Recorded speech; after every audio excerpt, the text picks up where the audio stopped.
Before we begin, we want to acknowledge that some stories and discussions in this episode of Radiant Resilience may touch on sensitive and potentially triggering topics.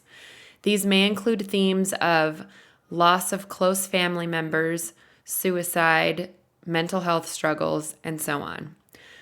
Our goal is to share real life experiences in a respectful and empathetic manner, offering insights into the complexities of the human spirit and the journey towards resilience. However, we understand that some content may be difficult for listeners. We encourage you to prioritize your well-being and discretion when deciding to listen. Please remember this podcast is not a substitute for professional advice or support. If you find yourself needing assistance, we urge you to seek help from qualified professionals or trusted support systems. Your mental and emotional health is important to me. Thank you for your courage and for joining us in a space of understanding and compassion.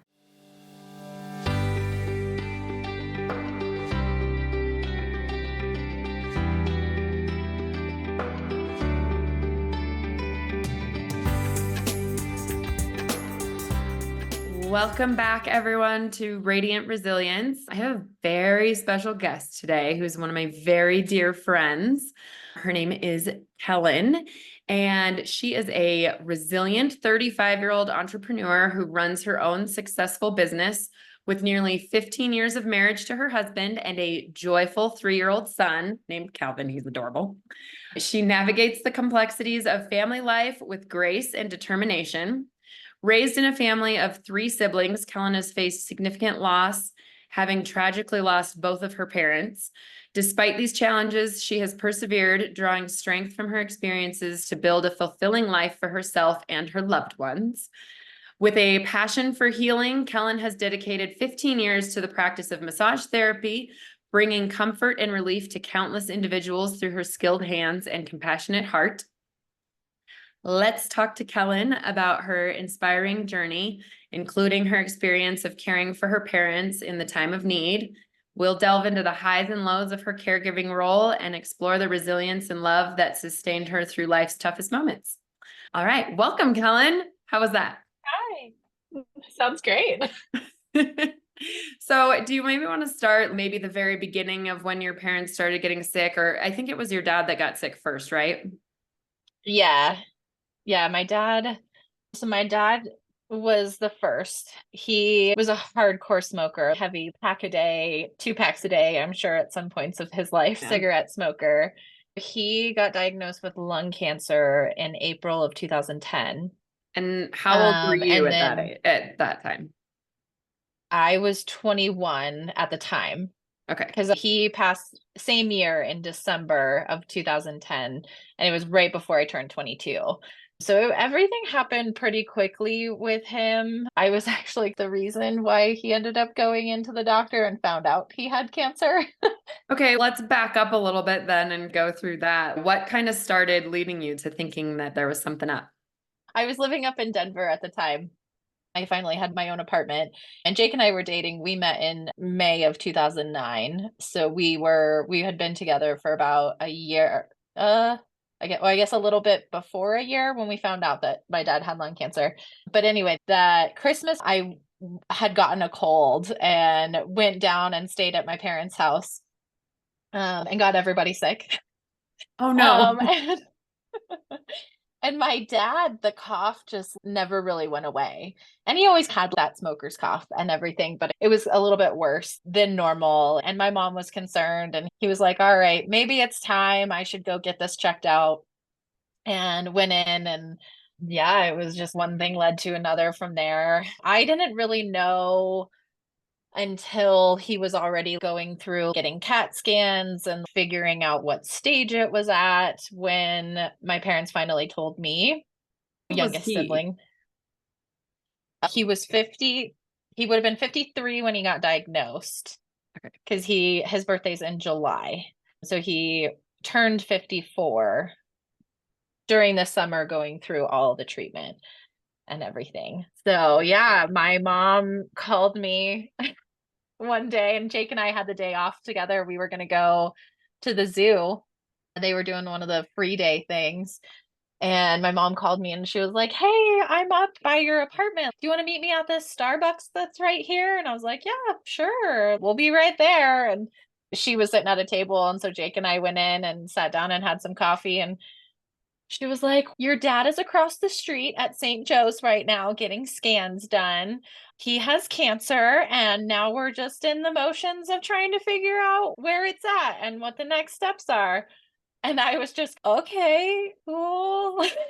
So he's 53, you said, right? And you're 21. Everybody is super young in this situation, dealing with these Yeah. emotions. He's too young to have cancer, and you're too Yes. young to be hearing my dad has cancer. Crazy. Yeah. I mean, it was definitely life changing for sure. I didn't know how to process the information for a while. What was um, going through your head in that moment, like when your mom said that? I don't really know. I feel like that I remember it so vividly, but at the same time, I don't. It's like one of those Sure. things where when you experience tragic or very emotional days or moments in your life where you're like, I remember exactly where I was at when 9/11 happened. And I remember exactly where I was at when, like tragic things happened to you. And I couldn't, I think it, I know which Starbucks we were sitting at. I couldn't tell you, oh, what did I order or this, that, Yeah. and the other. But I remember just looking at my mom and she just being so nonchalant about it. But also, I think she was just trying to be so calm and everything's going to be okay. But we just wanted to let you know. And she was just being so strong about it that I remember being like, oh, okay, my dad's got cancer. We're not surprised. He's a smoker. We've always joked about it. That was always our thing whenever we were trying to get dad to quit smoking. We were like, if you don't, you're going to get lung cancer. Oh, And shit. we're like, oh, I know. And then here we are. It was odd. I think it was just a moment of, okay, we only know so much information. So it was just like, all right, at least I know now what the path might look like. We'll figure it out once we know how, because at that point they were just trying to figure out, okay, how far along is it? How many tumors are there? Is it going to be able to be operated on and we can just do surgery and it's fine? Or do we need to go the chemo route? Do we need to do like what the plan was going to be? So there was still a lot to be figured out at that point. It was just in the beginning stages of figuring it all out. I think just in the moment, I trying to figure out steps and what's going on. But when you're dealing with cancer, there's so many moving parts. And especially in the beginning days when you're just, okay, I've got this diagnosis, but what the hell does that mean? How Because long is there's that so many different process avenues. from when you found out he has lung cancer, they've run all those tests, to determining a treatment plan?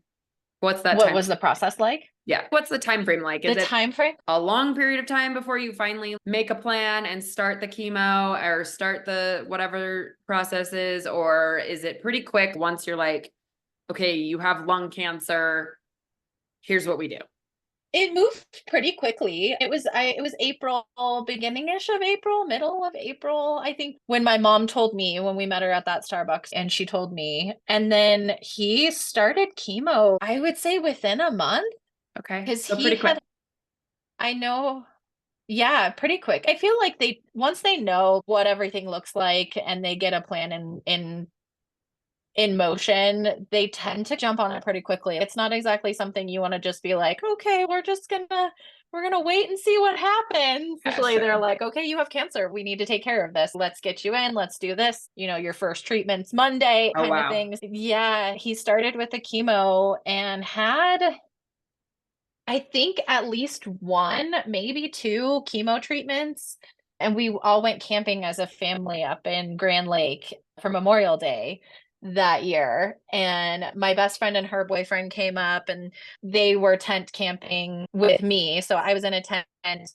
The middle brother is the middle child. So my younger of the two brothers and I were in one tent. And then my oldest brother and his wife were in my parents' fifth wheel with them.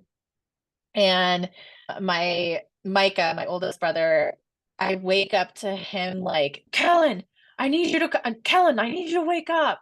And just out of like deep sleep woke me up. And he's dad's flight for life. He's on his way down to Denver.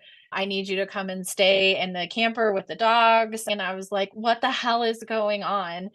And my dad had, I think, I don't honestly remember the stage that they classified it as, but the major tumor that he had was in like the lower right lung, and it had a major blood vessel that it was grown around.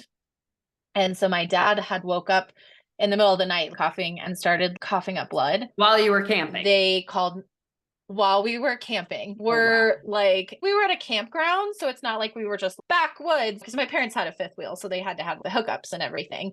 But we're like Grand Lake, far out there away from big city. When they flight for lifetime, they took him down to St. Anthony's in Denver. And he was like, oh, it was only like a 30-minute airplane or a helicopter ride.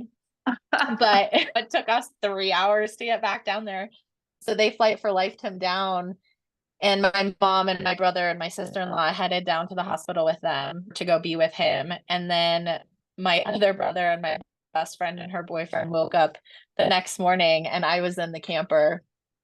And my brother comes in and he's like, where is everybody? And I'm like, Dad's in the hospital down in Denver. Something happened last night. That was definitely the first scary moment, going through everything with him. What were your thoughts then? And I think, were you starting to think, oh, this is pretty serious, this is pretty bad? And then it being only 21 years old or whatever, I don't know. What goes through your head when that happens? Because not very many people go through that at such a young age. yeah, I think that instance was definitely, I think, an eye-opener for me, because before that I was just maybe a little young and naive, just thinking, oh, my dad has cancer, but it's fine, he'll beat it. And that was his mentality. He's, yeah, I've got this, but I'm going to come out of it on the other end, and I'm going to beat this thing. I'm going to beat this thing. That was what he would talk about.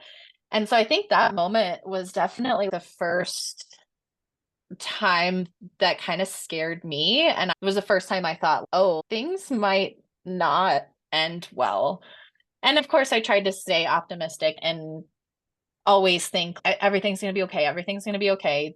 There's a reason he's doing the treatments. It's going to work. Everything's going to be good, and he's going to come out the other side of it. But that was definitely so scary. Like when your dad is literally coughing up blood, it's terrifying. Sure. Terrifying to think about. And he couldn't breathe because he couldn't catch his breath. Oh my God. So that was the scary part too. But after that, things were a little better for a little while. Okay. Just a one little quick early scare, huh?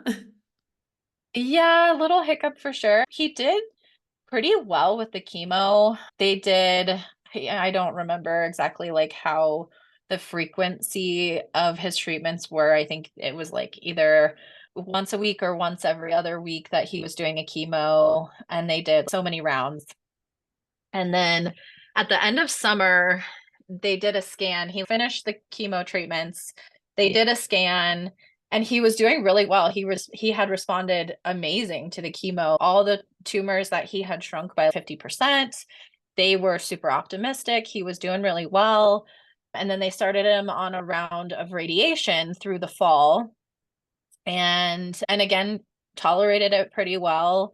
He definitely didn't have a great appetite. Like my dad was always a super picky eater. And I remember at one point I was like going through, no, I wasn't. I had graduated my first year of massage school. Okay. But then when he was doing his radiation treatment, they had these massage therapists that would come to the hospital and do Reiki treatments on the people going through either chemo. Most of the time, it was the people going through radiation. Mm-hmm. And that's actually how I found out about Colorado School of Healing Arts, is through my dad going through all the chemo treatments. And so working with him, like just doing things that I already knew from my first year of school, I was working on him, just helping him feel better going through like the chemo treatments. And a lot of it was working on his lungs because he was just coughing all the time. And so those muscles were just so fatigued and so sore all the time. And then he was getting the treatments, and I was like, oh my gosh, that's what I want to do. And so I found the school and I got enrolled, and I put my whole program together, and I started back at school in October of 2010. What a And crazy I turn had of full events. intention of, I'm sorry, I don't mean to interrupt you, but no, you're fine. that's so crazy to, I don't know, I don't know when this episode's going to air exactly, but the last interview that I just did, we were talking about, would you go back and change the things that, would you do it over again? Would you change it so that those things didn't happen? Now, obviously you'd rather have your dad here, but Of course. also looking at it from that perspective too, that's crazy. That triggered you to go to that school and you learned all that and took your life maybe a slightly different direction than you thought it would. And yeah, that's Oh wild. yeah, 100%. And it's crazy to think about that had my dad not had cancer, that maybe I wouldn't have gone back to massage school, or maybe I would have, but down the road, or maybe it wouldn't have been that school, or you never know. The sliding door effect of which path did you take in life and where did it take you? But yeah, that was definitely the reason why I ended up back at school, was my dad going through cancer. And how So, did you feel? the silver lining to things for sure. Yeah, how did you feel then being able to provide that treatment for him yourself and being able to help? I feel like probably a lot of people feel helpless in that because you really just have to trust the medical industry and team that's working with you, but to be able to actually physically help him yourself, like how did you feel about that? It was awesome. Ultimately, it was great that I could do just this thing that didn't feel like it was anything to me. For me to give my dad a massage was just like, this is what I do. This is what I went to school for. This is what is going to be my career that I'm trying to make happen. So for me, it was just, I'm just doing it just to do it. But for him, it helped him feel so much better. And it made me feel better that I could help him just get through a day of, like, after a chemo treatment, when you have zero energy and you feel like complete garbage and Mhm. all you want to do is sleep, and probably all you want to do is throw up at some point. Yeah. He wasn't too terrible with the nausea. It was more just zero appetite. Like, Mm. trying to get him to eat anything, it was like hot dogs and PB&J sandwiches for months. Yeah. That first quarter, I started with a lot of the reflexology. So that was most of what I was doing for him, was the reflexology stuff, because you could literally work on the lungs by hitting and working points through the bottom of the feet, which reflexology is so powerful with that stuff. And I love it. I still use that day to day. Yeah. But yeah, that was the majority of what I was doing. And then practicing other things, and then just giving him normal massages just to help feel better in general. Yeah, and then he passed away in December, so it was right as I was going through finals and everything. I only had one final left the day that, I guess the week that he passed. So that one was a tough one to get through, because I was not in a place to be studying or Yeah. really have any sort of mental thought train to make a final happen. But thankfully it was massage school. It's not like going in for a thesis paper or something like that. But still, I was supposed to come up with the final project. It was basically coming up with something that related to, I think it was like a body, like either an organ system or a body function. And so I was like, all right, cool. I'm gonna talk about lungs. And Oh lungs yeah. are a huge, like, grief holder Oh, as well. Yeah, if you didn't know I did not know that. that. So Yeah. Yeah. And so I wrote a poem about being a lung and came up with this crappy little plastic bag looking thing. And I was like, it's a lung. oh gosh, I'm My sure. So when did you finally, okay, so from when you found out, did he pass away? Was that unexpected at that point, or had they been prepping you like, hey, it's not looking great? Or what was that part like? Or was it like, oh crap, he's gone? What was the story there? For my dad, it was very unexpected. To a certain extent, yes, he has cancer. He's going through chemo and everything. There's always that possibility. Yes, but also he was doing really well. He was responding really well to the chemo treatments. And when he passed, we were in just like a waiting period. He had done the chemo over the summer and he had just finished the radiation. So did, they wanted to wait and see how the radiation was going to go. And so we were in this waiting period. He was supposed to have a scan on December 28th. I remember that because that's my husband's birthday. And he passed on December 13th. And Wow. that same tumor that crossed through the major blood vessel hematomed, or I guess the blood vessel hematomed. So the same thing that happened when we were camping happened again, Yeah. but to a more uh, basically his lungs filled up with blood while he was sleeping, and when he woke up he couldn't breathe and was coughing up blood again, and it was just, there was just so much blood. That is what ended up happening in the end. Thankfully he was at home. That was always his big thing, is he didn't want to die in a hospital. He didn't want to die anywhere else. Like the fact that he died at home was definitely a good thing, and it made us all feel a little bit better about it. But my mom was home, and she heard him. He was sleeping on the couch because he needed to sleep a little elevated. Because you know, when sometimes when you're super sick and you're really congested and laying flat, all you want to do is cough like Yeah. nonstop. So being a little elevated can help you. Yeah, for So sure. that's where he was at. It was just easier for him to sleep on the couch because he could prop himself up on some pillows. And he was still working. He was 54, still working, wasn't retired yet. Yeah. And my dad always worked from home. He was an IT guy, so he worked for IBM at the time. Mhm. And my mom woke up and heard him like up and about and like coughing and everything. So she was like, "Oh, okay, he's up. He'll get going for his meeting." And then she fell back asleep. And however much longer it was, woke up and she didn't hear him on a phone call. She didn't hear him in the office. And she was like, "This is odd. He should be awake." So she got out of bed and went out to the kitchen, and he was basically lying down behind the counter. We have in that house, there was a big island in the middle of the kitchen, and then the sink was up against the wall. And he was basically had fallen backwards from being over the sink. Wow. And I wasn't there. I didn't live at home at that point, but from what my mom told me, there was a lot of blood in the sink. And then Mm. basically he had Oh, just passed out and fallen backwards from there. Mom was the one that found him. And geez, that had to be so hard. then I And can't really even imagine.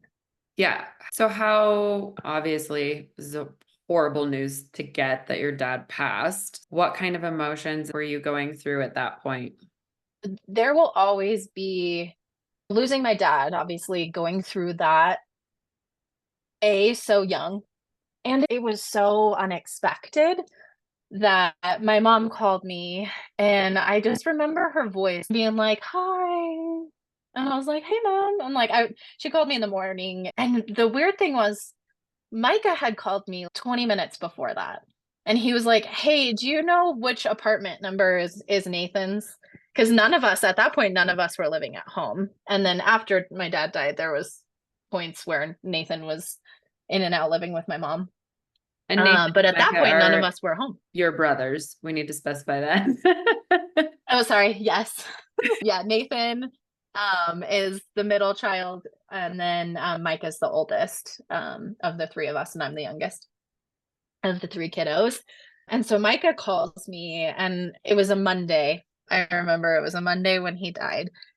And Micah calls me and he's like, "Hey, do you know what apartment is Nathan's?" And I was like, "I have no idea. I've never actually been there. I know roughly where his apartment is, but I don't know which one it is." And he's like, "Okay, cool, bye." And hung up the phone. And I was like, "Okay, whatever." That was weird. And I fell back asleep. I was just laying there. And then my mom calls and I was like, "Hey." And she's, "Oh, did I wake you up?" And I was like, "No, I'm just been lying here. I was off that day. I was trying to, I think I had school on Mondays, but at that point, that class was over because I had already done my final for that class." And she goes, "Daddy's gone," and just paused. And I just remember being like, it was just, "What did you just say? Like, what?" And when you don't believe that those words just came out and that it's true. I didn't want to believe it. And Of course. when my dad died, it was so hard. It was so hard. I just remember I was like, all right, I have to get up. I have to get down there. And she was like, well, just come down to the house and we'll figure everything out. Micah is on his way to get Nathan and they're coming here. And she was like, they had already basically my mom called 911 and they came and got him and took him and everything. And she spent a while with the grief support people that they have to help people. And so by the time we got there, and I think even by the time Micah and Crystal, my sister-in-law, and Nathan got to the house, everybody was gone. It was just my mom. And so Jake got in the shower really quick while I was still on the phone with my mom. And I got in the shower and I just remember bawling like so hard and crying my eyes out and just feeling like my heart had literally just been ripped from my chest. And I couldn't breathe. I couldn't even like think. I couldn't think. My heart was broken. I couldn't believe he was gone. I didn't want to believe he was gone. I just kept thinking, this is all a dream. This is all a dream. I need to wake up. But it was real life. And it was the hardest day of my life to this point. Probably harder than the day that I lost my mom because it was so unexpected. I didn't think he was going to die. I thought he was going to make it through and he would be just fine. So that was hard. That was one of the hardest days of my life. I can imagine. And then being so young and processing. And then you were trying to have this like super positive outlook, like he's going to do chemo, he's going to do great, he's going to make it through this, everything's going to be fine. And then to get that phone call, I just can only imagine how devastating that was. Like, I'm so sorry that you went through that. Thanks. In the long run, I was so thankful that I was going through massage school at that time because I had this constant community of healers around me when you're grieving. And I had never lost anybody by that point. I had lost some grandparents, but I was young. And grandparents are grandparents and you love them, but they're not your parents. They're not that immediate heartstring attachment. And losing my dad was the first real loss and first real experience with grieving that hard. And that's an intense and grief. not knowing and not knowing how to deal with it either. You've never been in that situation and now all of a sudden you're like, oh, how do I live life now? 21 years old. We all know, looking Yeah. back, you're how old now? 35? 35. Yeah. Oh, yeah. That was in my bio. 35. You've probably learned so much now. And not that grief is any easier every time you have to go through it. And I believe it doesn't ever go away, but it does get a little bit easier to deal with as time goes on. No. And then you learn the tools and you learn some things. But when you're in your early 20s, you don't have those tools yet. There's so much life experience that brings those tools to you. Oh, yeah. And the hardest part about losing my dad is that you have your parents are there to help you figure out life, especially when you're 21. And yeah, you might think that you know all the answers, but you have no fucking clue. Right. And you have no idea. We and all think your we parents do, are but there to help you navigate life. yeah. Oh, yeah. Exactly. And my dad was the person that he was the one that you go to when you're like, okay, this is where I'm at. What do I do? And he would always try to I'm not just going to give you the answer. I'm going to help you figure it out. And my dad was that type of person where you're just like, hey, this is what I've got going on. What do I do? How do I manage this? And he'd be like, all right, let's look at this and let's walk through it and we'll figure it out together. And he was just that type of person that you could go to with anything. And he'd help you figure it out. He'd talk it through with you. So you guys were or really if it close. was just, my oldest brother and him, it was really hard for all of us, obviously. Sure. Yeah. My parents had been married it was 31 years, I think 31 and a half technically. And so obviously my mom was just, her life got ripped away from her. And so that was one thing. My oldest brother and my dad were best friends. Like Micah and him talked every day. And I talked to my parents almost every day at that point too. And so it was hard for all of us. And I just remember, and even to this day, there's times where I'm just like, oh, God damn it. I just want to ask my dad this question. He would know the answer. Or really anything when it comes to life, you always have your parents in your corner to help you figure it out. And losing that was part of the hardest part about losing him, losing your life navigator.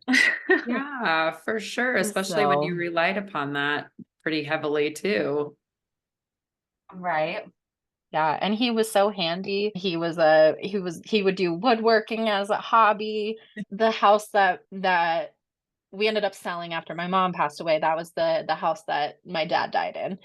And when we bought that house, when my parents bought that house, it was May-ish of 2001. They basically bought it sight unseen. They liked the fact that it was on 2 acres. My dad didn't have neighbors looking into his windows or couldn't see his back neighbor from the kitchen window. Yeah. And so my dad was like, I don't care. I don't even care what it looks like. I'll just go in and rip out walls and make it what I want. All right. And that's what we did.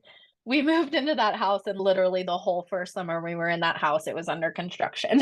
Oh, We had like geez. curtains up because walls were exposed and Yeah. the whole 9 yards. And my dad did the majority, anything that wasn't electrical or plumbing, my dad did all of the work to that house Oh, with wow. friends' help, but in our help. The Oh, demo yeah. part was definitely the Oh, fun part. yeah. Yeah, for sure. Yeah. Okay. So my dad was just so handy. He was always around to be able to help you with the life stuff, the figuring out the life stuff, and the hey dad, I need you to fix this hole in my wall. That's always nice to have too, for sure. Yeah. So then your mom gets sick. What was the time difference between your dad passing and your mom getting sick with her diagnosis, and how did that all go? So it was very different for my mom. My dad's was literally 9 months start to end, same year, everything. My mom's was a 5 year journey. Okay. Her cancer started as colon. So it was August of 2013. She got the colon cancer diagnosis. So about And so a 2.5 little years under after your three dad? years after Yeah. I lost my dad. Yeah. Ugh. Yeah. Yeah. All of a sudden it was like this, oh, fuck. Are you kidding me? I have to go through this again? For Kind sure. of Was feeling there a when she lot of told anger there, I'm sure? not with, not right away, Okay. because hers was the colon cancer wasn't, it hadn't progressed. They caught it really early. And so she did a surgery for that. They took out like a chunk of her colon, and she obviously it was mostly just the recovering portion for that. But otherwise, they did surgery. They were like, we got it all. We're confident. And then it was just monitoring things from that point on. But yeah, they caught it early enough that it really wasn't, she didn't do chemo, she didn't have to do radiation or any of that for the colon cancer. Technically, we don't know for sure, but my mom had a hysterectomy in 2008. And when they went back through, they biopsied the tissue just to make sure that there wasn't any cancer. And they did find cancer cells, and they went back and scanned her, and nothing had breached the walls of the uterus. So they were like, nope, you're good. We got it all. Thank God. She was having some issues. So thank God they did the hysterectomy when they did, because that might have ended up being the first cancer. So technically, the colon cancer was the first official diagnosis for her. So that was August of 2013. And then, oh gosh, it would have been November of 2015 is when it had metastasized to her liver. So she got the liver diagnosis in 2015. And that was from Um, the colon cancer then? yes, Okay. yeah. So certain strains of cancer usually tend to metastasize. Like colon will go to, it went from colon to the liver, and there's certain paths that certain type of cancers will follow. So it was the same cancer, just ended up in the liver. And her doctor that had done the colon cancer surgery was just like so devastated. He was like, I got it all. I thought I got it all. I just don't understand. And all it takes is one cell. When you Mhm. can't know if you got every single cell out unless you're like going in with a microscope kind of thing. Yeah. Like that's not going to show up until you get enough to make a tumor or make a spot or make it noticeable. So it was about two Um, years later then that she thought she was clear with the colon cancer. You guys all thought she was clear. And then 2 years later, it had metastasized to her liver. yes. Yeah. And so they did chemo for the liver cancer. So So she went again, you guys through, all think that you're in the clear and everything's okay. Like mom made it, everything's good. We don't have to do yeah, this again. And then you're like, fuck, we have to do this again. yes. Yeah. I know each time it was always like, you feel like you've made okay, we're good, mom's doing good, and then it's bam, hi, just kidding. So it was with my mom's, it was just such a different experience because dad's was just like bam, it was so quick, but my mom's was just this like long journey and ups and downs. With the colon it was, pretty easy, but then the liver cancer and having to do the chemo, and my mom tolerated chemo drastically different than my dad did. My dad was just like no appetite, but didn't really have a lot of nausea. My mom had no problem with eating. She still had plenty of appetite and everything, but she would just be so nauseous and would really struggle energy wise. Usually, I think it was like the day of and the day after she would do chemo, she would just be wiped, just pretty much slept the whole time. But then she would bounce back by the end of the week and be okay. And then her chemos were, I think it was every 2 or 3 weeks. And then it was a couple months. But I think it was only, it didn't seem like it was like a long time that she had to do the chemo. I think it was only a couple months. And she lost all of her hair. She got a wig that she could wear if she was going out for special events. But otherwise, she really rocked the bald head and Good for losing her hair. her. And then she just, I know, she would just wear, I mean, it was winter. So obviously wearing beanies a lot because when you're used to having hair and then all of a sudden it's gone, you realize how warm your hair keeps your head. Yeah, for sure. My husband talks about that all the time. Yeah. So yeah, so she rocked it and she always had a very positive outlook on it, and she let her hair grow in just however it was going to grow back, that was how she was going to let it grow in, and it was just stark white. Oh, wow. But it looked so good on her. She rocked Mm. it. It was awesome. So I remember by summer she was doing really good. They monitored her for a long time, but she never did radiation. She just did the first major round of the chemo, and then after that she would do like this booster shot kind of thing like once a month. But yeah, I mean by summer it was just back to regular life again, and we're just monitoring this and we'll see where it goes. So what was your um role in that time frame as she's going through? Because obviously your dad's gone. Your mom was probably the caretaker for your dad through all of that stuff, but now your mom doesn't necessarily have somebody. So were you jumping yeah. in, you and your brothers jumping in a lot on that, or what was that look like? Yeah, especially going through the chemo treatments, especially going through with the chemo treatments, usually one of us was picking her up or taking her. And then she got to a point where she was like, I can just drive myself. It's not really until the next day that I feel totally wiped. So the first couple, I remember I always took her because they were always on Mondays, so I was off. But yeah, and I spent a lot of time going down and helping her out or taking her to the grocery store if she didn't feel like driving, or just going down to help her clean the house or hang out with her. And I was always down hanging out with my mom and I talked to her every day. It was weird if I didn't talk to her. on a day. So yeah, she did okay taking care of herself, but obviously we were around to help out when she needed it. It was mostly just helping her when she wanted or needed it, asked for it. So then when the chemo Um, treatments were yeah. over for that round, or And did they that end was for that round? And then did you have another, okay, mom made it through this? yes. Yeah, because then after they did the chemo, it was mostly just okay, we feel like we knocked enough of it out that, and the liver is, it's your one organ that will regenerate.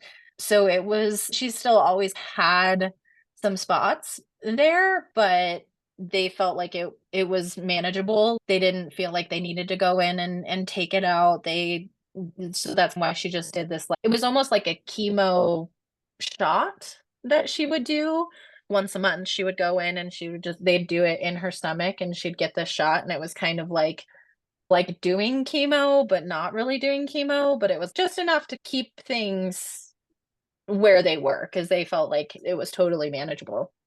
So yeah, then it was back to, okay, mom's good, we made it through, we're in the clear.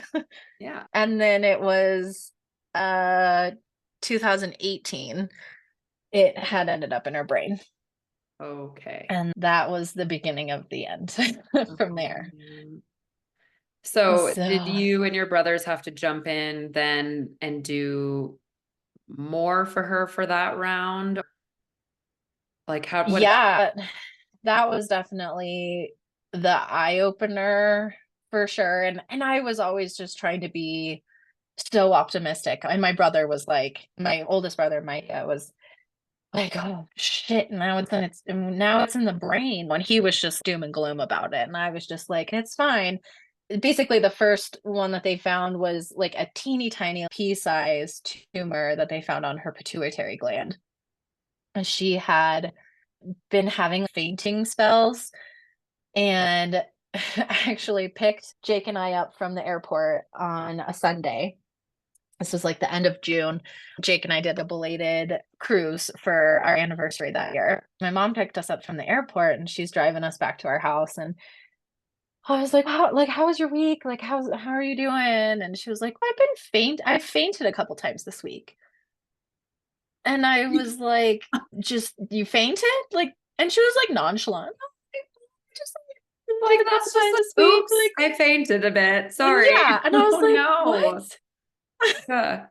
So I obviously was concerned, and I was like, okay, when do you talk to Jotty? When do you see him next? That was her oncologist. And she had an appointment like that Thursday or Wednesday or something, sometime that week. She had an appointment for just our standard checkup. And I was like, okay, you need to tell him that this is going on. That's not good. Mhm. And she's, I've been drinking lots of water and I've been eating. And because I was like, were you dehydrated? Were you low blood sugar? What is happening? And she was like, I don't know. Hmm. So she goes in, and um even just talking to the nurse, she was like, you're not leaving here, we're sending you to go get scans right now. And so yeah, found the tumor on her pituitary gland. So they sent her in, literally didn't even leave the hospital, and they had her in for radiation immediately, just hopped right on it. And she hadn't done And radiation before. She'd only been doing chemo, or had she done radiation no, too? yes, no, that was the first time she had to go through the radiation. Mhm. So they put her on really intensive, I think it was like 15 days, something Mm. like that, where she went literally every single day for 15 days and did radiation. And she was dating this guy at the time that was just, ugh. Oh. He was fine, but in the long run, he was not a great guy. Basically, yeah. How do I put this nicely? He, when my mom got that diagnosis, immediately left the next day for 3 weeks Oh my to go gosh. to North Carolina, which they were supposed to go together. My mom met this guy. I'll back up really quick. My parents were part of a camping club when they got the fifth wheel. And so they would go and do all these camp trips all the time. When my dad passed, my mom stayed part of the camping club, and it was something that she could do and go and still do something that she enjoyed and be around people that she knew and Yeah. had hobbies with. So she had met this guy through the camping club, and he lived in Ohio, and they talked on the phone every day for like years, and then he ended up moving out here. And so when all of this happened, when we found out about the brain tumor, he was here. He was in Colorado, and he was living with my mom. And they were supposed to go for the annual camp out, it's a nationwide camp out that was in North Carolina. So they were supposed to be going together. But then when my mom got this diagnosis, and they were like, "You're starting chemo tomorrow, today," whatever it was. Obviously, my mom didn't go, but he decided to still go. So he left for 3 weeks. So my mom's neighbor was taking her every single day to go for the radiation because my mom couldn't drive. That was just when you're getting radiation done on your brain, it's a Can little only bit more imagine. intense. Yeah, for sure. Yeah. So she didn't feel comfortable driving. It took everything out of her. And so her neighbor was driving her almost every day on my days off or Micah's days off, or if we were around, we would take her. But for the most part, her neighbor was taking her every day. And so she did that. And then the boyfriend came back and was there for about another month or so, a little over that, and then decided to move back to Ohio Oh my gosh. and just left my mom while While she's she's in the dealing midst with, of, yeah. Oh my gosh. yeah, while she's going through having an active brain tumor, Mhm. just goes, "Oh, I'm going to move back to Ohio, but I'm still going to be with you. We're still Hmm. going to be in a relationship, but I'm going to go back to Ohio." Oh my I was gosh. like, "Okay." So then at that point, I did you think that guys was, have to step in more? yeah, yeah. Not right away. Like she did okay through August, but we could definitely tell that something wasn't right, and that there was definitely things that I don't think she wasn't telling us, or B, she was ignoring, because then she started falling in September. Ooh. And at first we thought it was just lingering effects of A, the brain tumor, and B, the radiation and all of that. But she was like, she said that she just felt so weak, like her legs were so weak that she just didn't feel like she had control over them. Mm. Um, and so she kept falling, and she took a really bad fall at one point. And in that moment, the middle brother, Nathan, was living with my mom. So she did have some help consistently at that point, somewhat. He for the most part was still able to help her, but being an alcoholic, he would go on his benders and Mhm. be unable to help her at points too. Obviously, I was down there anytime I could be to help out. But yeah, took a really bad fall at the end of September and ended up in the hospital. And this was 2018. Don't remember if I said that or not. I don't either. um, Keep going. but yeah, so September 2018, it was like the 22nd-ish of September, and she never went back home. Mm. And she passed in December of 2018. So do you feel like The you last guys, couple of months were a lot. yeah, for sure. I'm sure if she was just in the hospital, and so you guys had a little bit more of a heads up for that than with your dad, obviously. From those 2 months, 3 months that she was in the hospital, what was that like for you guys? So basically, in a nutshell, from September, she went from hospital to she was in the hospital for a week or two, and then they decided to transfer to a rehab hospital because Mm. they at that point just thought, "Oh, she's just got weakness, she needs to gain some muscle, and then she'll be fine." And so sent her to this rehab hospital. She was there for, I think, maybe 2 or 3 weeks, and ended up back in the hospital. Mm, because she was having blood clots. Because she couldn't, at that point, she couldn't walk. She couldn't lift her legs. She wasn't able to get out of bed. There was definitely something going on. And I remember at one point telling Micah, my oldest brother, I was like, there's something else happening. There's something else going on. This isn't just this one tiny little tumor on the pituitary that is causing all of this. There's got to be either more tumors or something else going on. And he just kept being like, no, it's just this one. And it's a brain tumor. It's a brain tumor. And I'm like, I get that, Micah, but it's not in the part of the brain that like controls motor function. mm, When she ended up back in the hospital again, they did another CAT scan and they found just her whole spine was riddled with mm, tumors. So that's basically why she couldn't walk, because mm. at that point, the tumors were just taking over and shutting down her nervous system at that point. Um, at at that point, Micah and I, and mostly Micah, my oldest brother was power of attorney and executor for all the things. So he had to be the one to make the decisions, but him and I did it all together. He never really officially would decide on one thing without him and I being on the same page about it. And how old were you So at that? even though he was the one that had to be like signing the paperwork and doing all the things, it was him and I making the decisions together along the way for everything. So I was 29, Hmm. right? Yeah, I was 29 in 2018.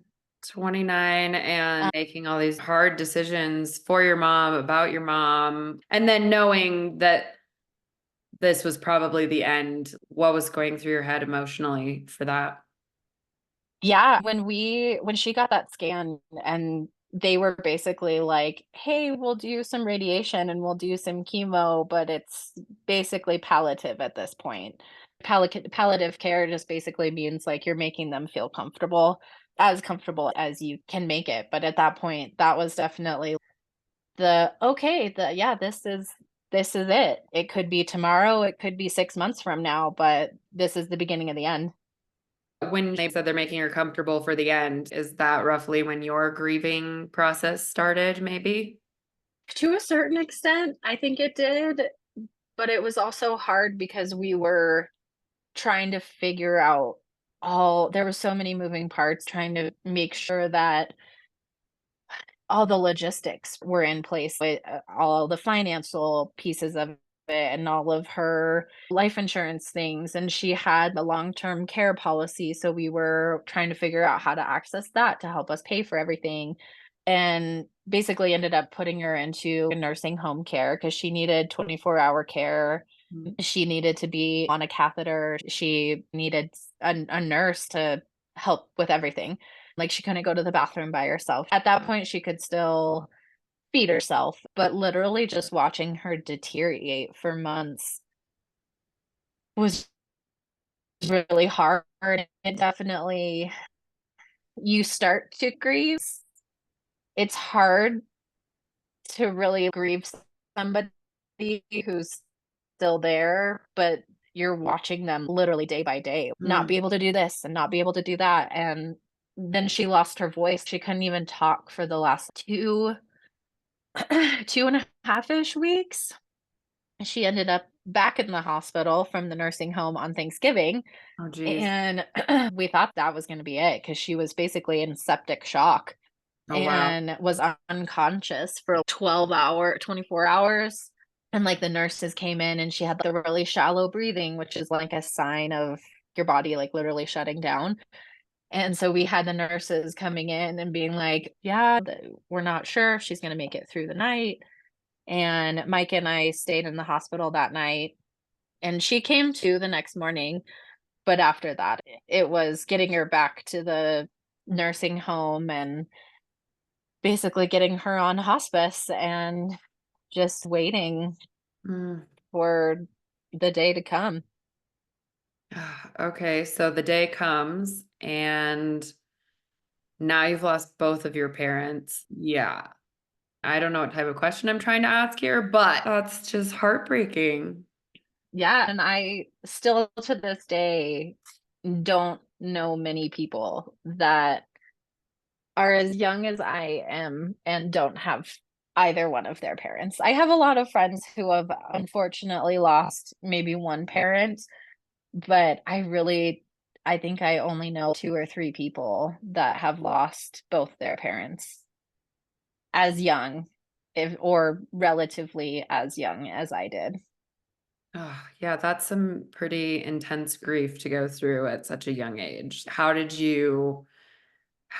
were you able to manage it, or were you? Obviously, like I said, I feel like grief never goes away. It just gets No. slightly easier to deal with as time goes on. But we all know there's all those triggers too, I'm sure, of Mother's Day and Father's Day and their death day and their birthdays. How was there anything that you did early on to help you get through that, or were you just surviving?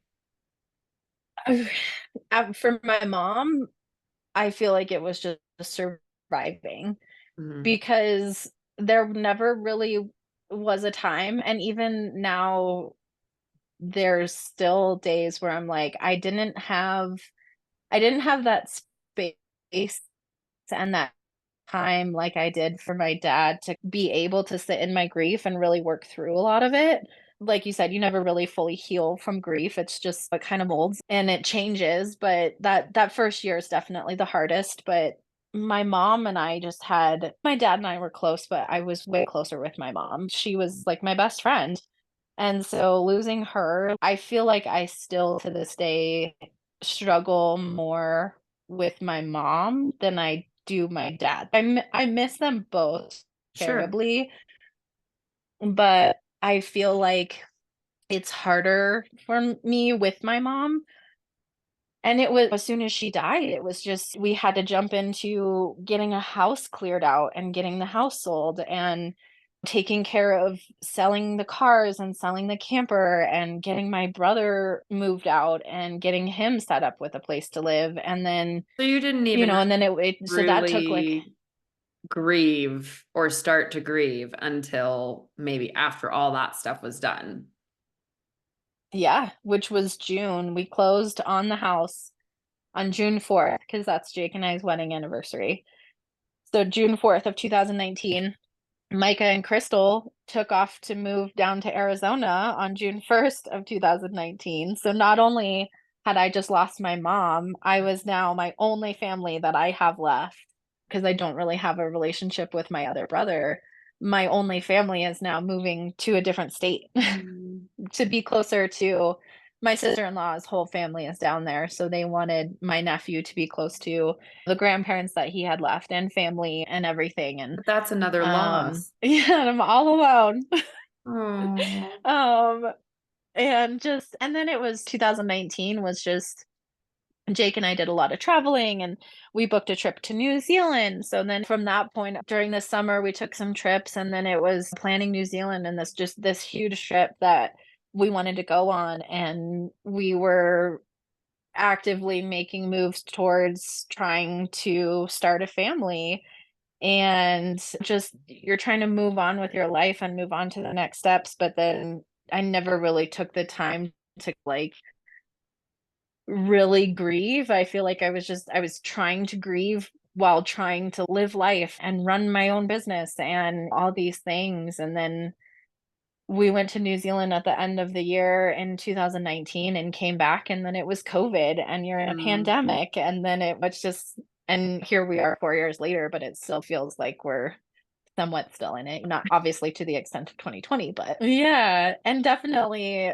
being a mom without your mom Mm. is the hardest thing for me. Man. There's constantly times where I just wanna call her and be like, "How do I do this? And what did you do? And how was I like a kid? How did you get through this stage?" And that's definitely one of the hardest parts. Oh, how are you doing with your grief now? I mean, I manage pretty well. I'm very excited to go on this retreat in June that my friend is hosting because she does a lot of it basically like she does them to help people burn from or sorry, heal from burnout. Mhm. but she does a lot of the sound healing, and it's yoga and meditation every day. And I am just taking this as an opportunity for myself to take the time to work Mm. through areas of my grief with her that I haven't given myself the time or space to sit with. Yeah. So I'm excited and also slightly terrified to It's sit hard to with those face feelings those for 6 feelings, days. right? It's hard. Life's hard and this shit's hard. Of course, we don't want to actually face it. I guess at some point we have to move on. And I think it's interesting that you're what, 5 years out from your mom passing? Was it 2019? Is that what you said? Or Mhm. 2018? 2018, so it's Okay. been just over 5. Yeah, and still working through that process. Again, grief never goes away, so we have to just work through it. And there's so many things I'm sure that come up in life. Like you said, Yeah, I being a mean, mom and wanting your mom and all those things that keep coming up and maybe feeling sad about missing out on some of those experiences with your mom you could have had. yeah, definitely. We had booked a trip in 2018. My mom and I had booked a trip to go down to Mexico to do Dia de los Muertos together, and I was so excited because I had never really done a mother-daughter trip with her, and she traveled all the time, but she was my parents traveled, and they did all the cruises together, and then when my dad passed, my mom would go and travel with her best friend, and she would do these trips, and she would do this, and she'd do that, and she'd do cruises and all the things, but we had never really done one ourselves, and so I was so excited to get to do this trip with her, and then she couldn't go, so she insisted that Jake and I still went, and that was the worst vacation of my entire life because all I wanted to do was be home and Mm. be with her, but she wanted me to be there, and my brother was like, "This is what she wants, just go, it's fine, nothing's gonna happen while you're gone," and so we went, and I hated every second of it, Mm. mostly because I was supposed to be there with her, but Right. Yeah, that's so hard. Oh, I'm really sorry that you had to go through all of that. That is a lot to go through at such a young age. I can only imagine. I don't think I know of anybody who's lost both of their parents that young. So I am just genuinely so sorry that you had to go through that. But you seem like you're being a rock star now and trying to work through it all still. And aren't we all still trying to work through something? oh, of course, Yeah. even just daily life. Yeah, for sure. Do you have any parting words of wisdom for anybody that might be in your shoes in your situation or anything like that? After going through everything, and whenever I have a friend who loses, especially a parent, I always tell them I have two I don't know if I would say words of advice or just more just sentiments. My one that I always say to people is take the time to grieve. Mm, Take your time to sit in the feelings and feel what you need to feel and do what you need to do to make your heart and your soul feel better about having lost that piece of you. mhm. And then my other one that I always have to remind myself about is a quote that I saw one time and it just fully stuck with me that grief is our last act of love that we can give to somebody that we've lost. Ooh, And where there is heavy grief, there was intense love. ooh, And I always have to remind myself about that because when you love somebody with your whole heart, and especially when they're your parents, you love them unconditionally. They are the reason you exist, and when you just feel like you're so lost without them, I just have to be like, "I'm feeling this broken because I loved them so much." mm. Um, That's so deep and profound. I love that. It's anybody who's gone through grief, I think, would agree with that wholeheartedly. Like, oh, that was good. That was some good parting words. I love that. Thank you for sharing that. You're But welcome. Thank you so much for coming on here and talking about this. I have a feeling we're going to have you on again later down the road to talk some more because I feel like we could just talk all day long about life. But thank you for opening up and sharing your story and being vulnerable and talking about the hard shit because that is not an easy thing to do. And I really appreciate you coming on and doing that. Yeah. And I love you. And I'm sure we'll be talking again soon. I love you. Thanks for having me. Thank you so much for tuning into today's episode. If you enjoyed our conversation and found value in the stories shared, please consider following us on your preferred podcast platform. Your ratings and reviews make a huge difference. They help us reach more listeners and continue bringing you engaging, insightful content. We appreciate your support and would love to hear your thoughts and feedback. Until next time, keep listening, growing, and sharing.